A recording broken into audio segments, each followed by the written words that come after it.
Welcome to another session at the Female Disruptors Virtual Summit. And I am so excited to introduce this guest who I have known for probably about 20 years. But most importantly, David Boim has been an activist for equal rights for since his college days. So I'll let David let you know, that historical aspect of it, and been really fighting for equal rights, women's rights, and an activist.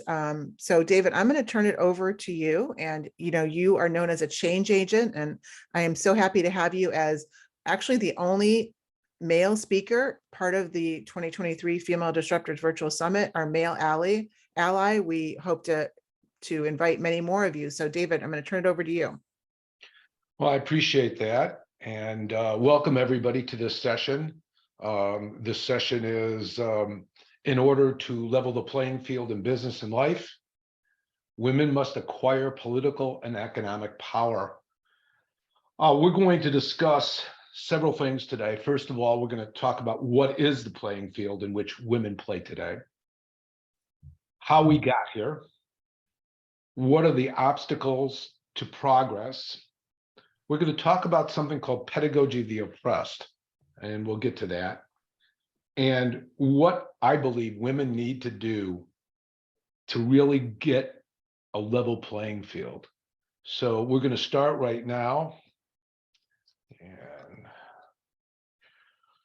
I grew up in a time where what we were taught is what we do as individuals really matters. But more important, what we can do collectively can change the world.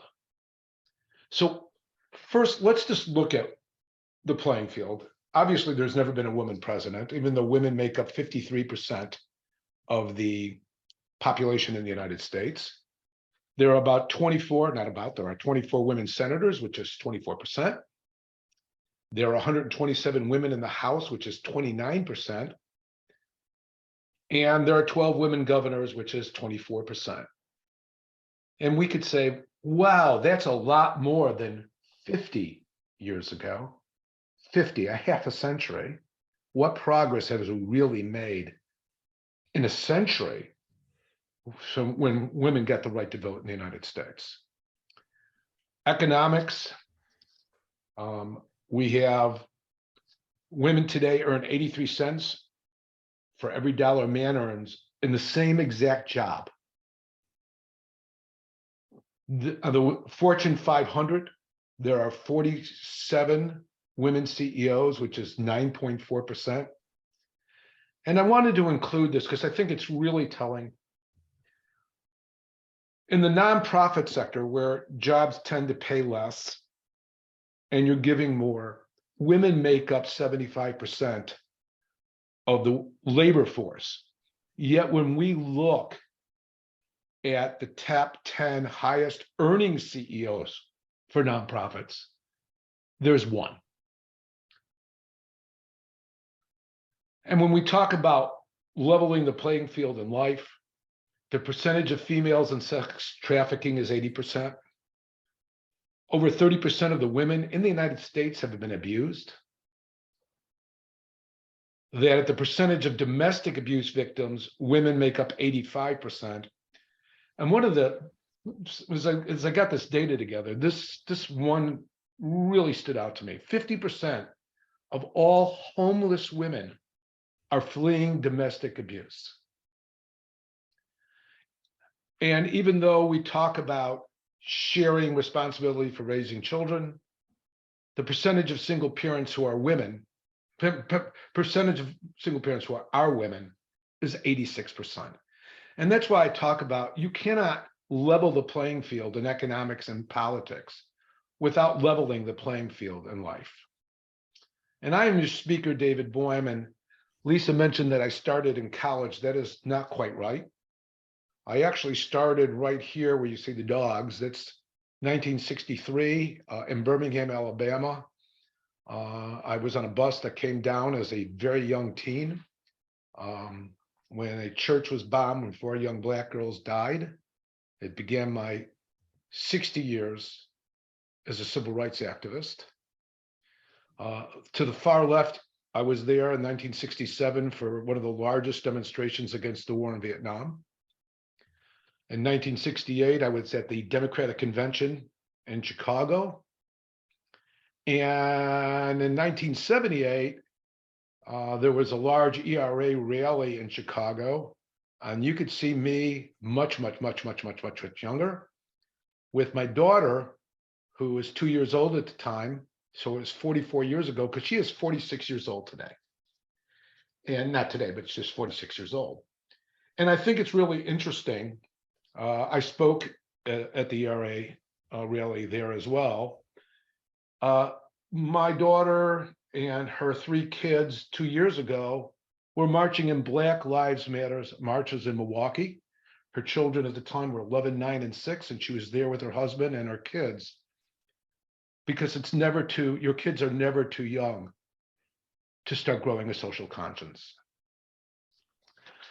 But I'm a history person. I want to go back a little bit. What did women have to go through to get the right to vote? And this is one of the largest rallies, and the first rallies. It was in Great Britain in 1908, called Women's Sunday. They marched in 7 different processions throughout central London and Hyde Park. Black Friday was where the Women's Social and Political Union marched on the House of Parliament in Great Britain and England. And the streets were lined with police and male onlookers who assaulted, and in many cases sexually assaulted, the women who marched. And I think it's really interesting. There were 115 women who were arrested, only 4 men. There was 135 interviews that took place, 29 statements in which there were details of sexual assault. And yet the calls to the public inquiry were rejected by the British Home Secretary at that time, Winston Churchill. In the United States, the largest and one of the first marches was in 1913, and it was the first suffragette march in DC, and it was organized by women like Alice Paul and Lucy Burns of the National American Women's Suffrage. And we're going to talk a little bit later about what these women went through as we go through this presentation. And we had leaders from the mid 1800s, like Elizabeth Cady Stanton. We had Susan B. Anthony, who probably some of you are familiar. And then in the 1970s, we had Betty Friedan, and we had Gloria Steinem, and we had Angela Davis, who really picked up the mantle trying to get women's rights and getting onto a level playing field. And it sort of petered out when the Reagan administration took place in 1980. And today we have other leaders like Amanda Gorman, who spoke at the inaugural, and Michelle Obama. But I think it's sort of interesting because they're celebrities and they're icons and they're role models, but they're not truly the leaders of the women's movement in the United States today. And I think there's a vacuum there of all these great women who fought to get the right to vote and fought to level the playing field for women. What have been the barriers for women in leadership? Well, there's stereotypes. Men have been leaders for a long time. We often think of leadership qualities associated as masculine. I think it's interesting when a man demonstrates that, he's a great leader. When a woman demonstrates those same qualities, she's a quote unquote bitch.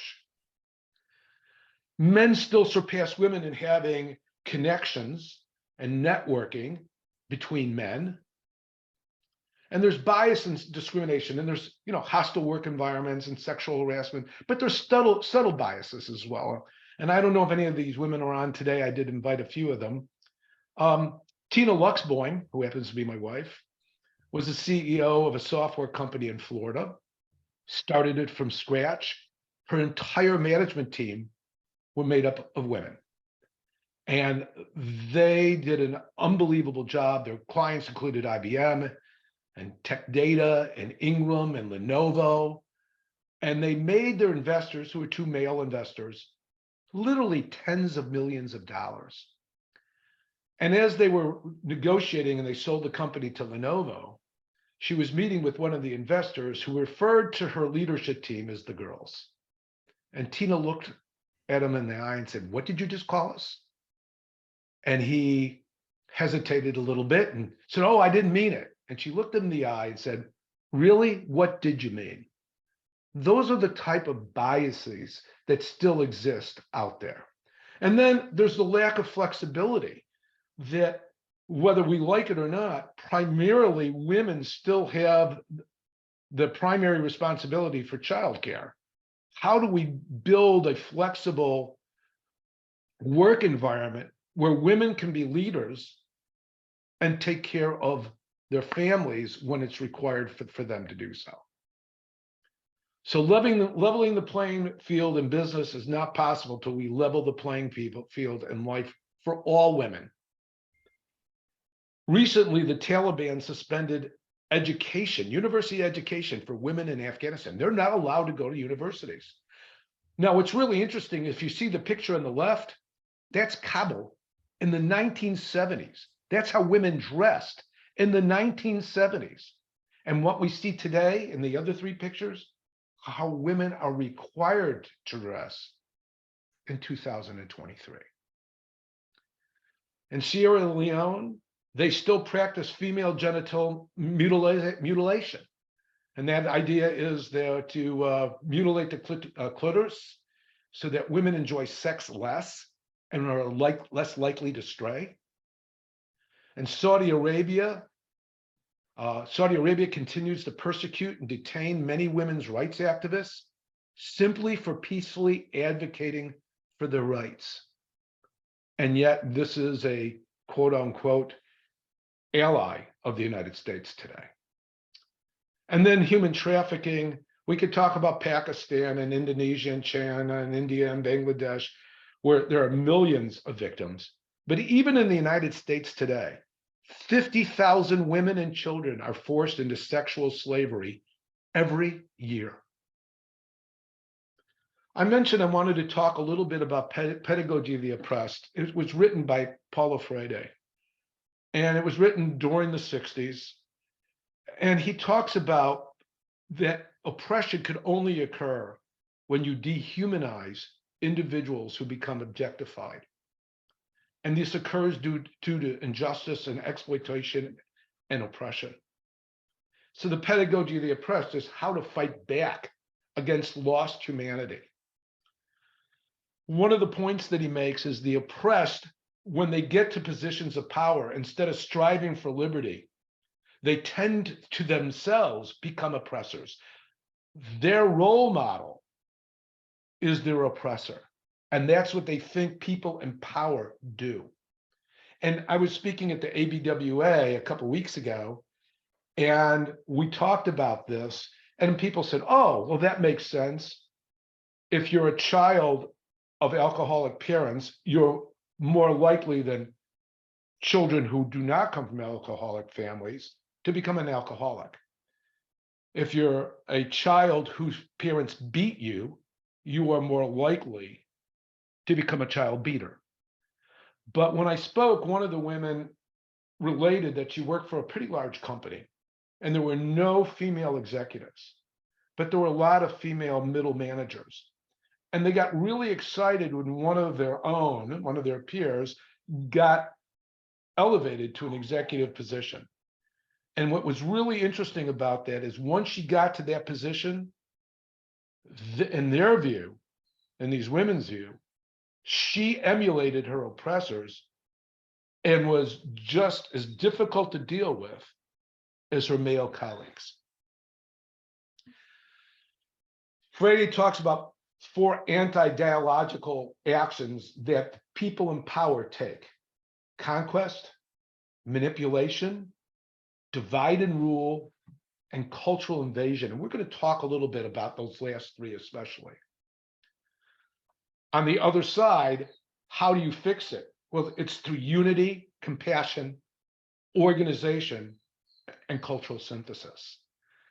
The cultural wars we see in the United States today are designed to divide and distract you from acquiring economic and political power. Some of them, like the Oath Keepers and Proud Boys, we know about. We see people banning books. We have debates about critical race theory. We have debates about transgender rights. People in power want those who are not in power to actually have these cultural wars because it keeps them distracted from acquiring economic and political power. Instead of being focused for women's rights, women are then distracted into these other areas.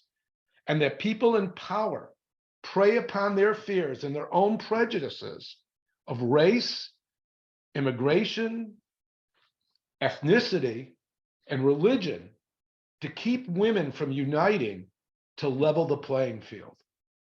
So what do women need to do? First, there needs to be unity. Do not let your oppressors divide you by inciting class and cultural warfare. Have compassion. Do not objectify aliens, immigrants coming in over the border. Try to understand that. Let's have a common sense policy, but don't get so caught up in it that you stop working to level the playing field for women. Women need to organize. We need leaders to step up, focus in community. And we need cultural synthesis. I talk with some of the people who are building women communities. I talk about the importance of inclusion, of race, of ethnicity, of ethnocentrism, religion, in order to get women to level the playing field. I think it's interesting that Ruth Bader Ginsburg says women belong in all places where decisions are being made. I couldn't agree with that more. So what do you need to do?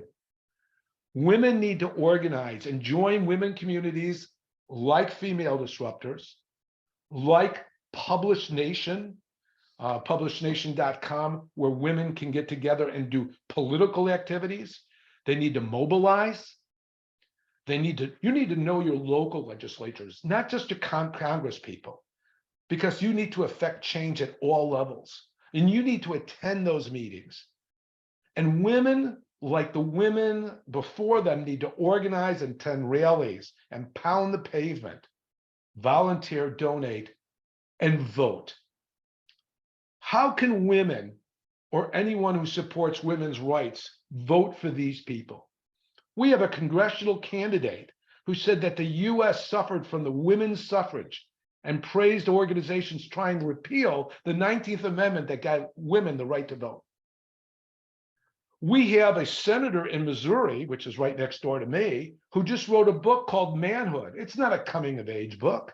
It's a book how we're losing masculinity in politics and economics. How can women vote for these people? How can men who support women's rights vote for these people? And I just wanted to share this with you. You can get it later. Here are your 28 members of the House of Representatives who just voted against a bill to protect child sex abuse survivors. Take a look at this list and ask the question, are you kidding me?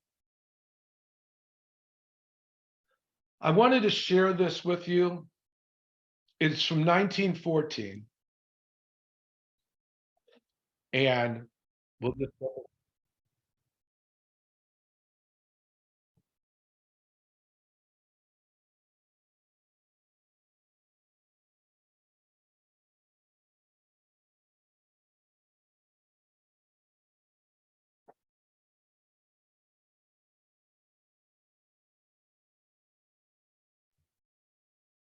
and I'll David, interrupt a couple times. Here you yeah. see. I don't think the audio is working on it. Oh, We don't hear maybe. you don't hear the song coming out? Mm-mm. Try.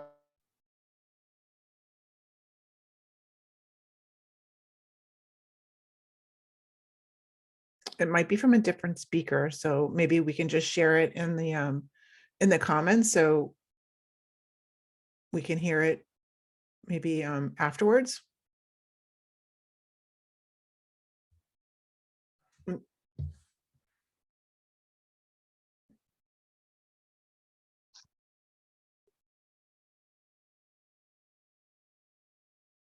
Can you hear me? Now I can hear you. Yeah, we can Okay. hear you now. Yeah. All right, I'm sorry that didn't work out. It is a great video, which we will share with everybody. And it really shows the struggle that these women had. You can see women being arrested, women being beaten by police to get women the right to vote over 100 years ago. And yet, how much progress have women really made? So I've given you some tools, I think, that will help you organize, which is the key.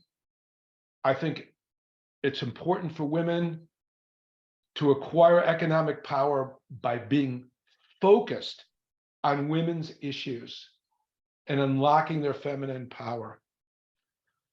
And this is really important to teach to the young too, because what we do as individuals really matters, and what we do collectively can change the world. Any questions? I have a question. It seems like over the past, let's just say since the pandemic, that women have, our statistics, our numbers not in our favor have gotten worse, so we suffer from burnout more. We're suffering in ways that have set us back. And I'm just wondering, what could be, in addition to what you said, a boost to that, because we did get a setback. Like before the pandemic, we weren't making much progress, but now we went backwards. Well, and that's a great point. And I will point out that women, when men were fighting in World War II and women were working what was traditionally men's jobs, they actually made a greater percentage of a dollar that men made in the 50s and 60s. And that number actually dropped in the 1970s and then has come back up since then. And the answer is really simple. I think it is a myth that the pendulum is changing in women's favor, and has been. I think what you're seeing is, because of the pandemic, yes, it's gotten worse because of the stress on family, but this is why it's so important for women to organize and be with other women and have a cathartic kind of feeling about what's going on. But that's not enough. It can't be just a social club. Unless women take political action, elect representatives at every level who supports women's rights, it will not happen. What can men do? So I give you so much credit. I, wanted to insert this. When I announced Female Disruptors a couple of years ago, I hadn't talked to you in, a few years, and you reached right out to me and you said, Lisa, what can I do to support you? I'm behind Female Disruptors, and you're behind a lot of different women's organizations, and so happy about that. So appreciative. How can we replicate that? How can other men, like, how can we get other men to take action, and what would be the appropriate action? Again, a good question, and I'm going to answer in a way that probably most people may not agree with. I think men, they already are competing with other men, and they fear competition with women. I don't think if the strategy is, hey, let's get the guys on our side, if that's the strategy, it's a failed strategy. There are going to be people who believe that when you violate the rights of one person, you violate the rights of everyone. And that's me. And I started as a civil rights activist and an anti-war activist. And I became a women's rights activist as I became more educated about what was happening to women. Yeah, somebody just said we have to raise our sons right, and I agree with that, Dr. Fumibar. But at the end of the day, we have all the social media, we have entertainment that objectifies women. Women need to take action. And if the answer is, hey, we have to get enough men on our side, ain't gonna happen. I I know that agree. sounds terrible, but it ain't gonna happen.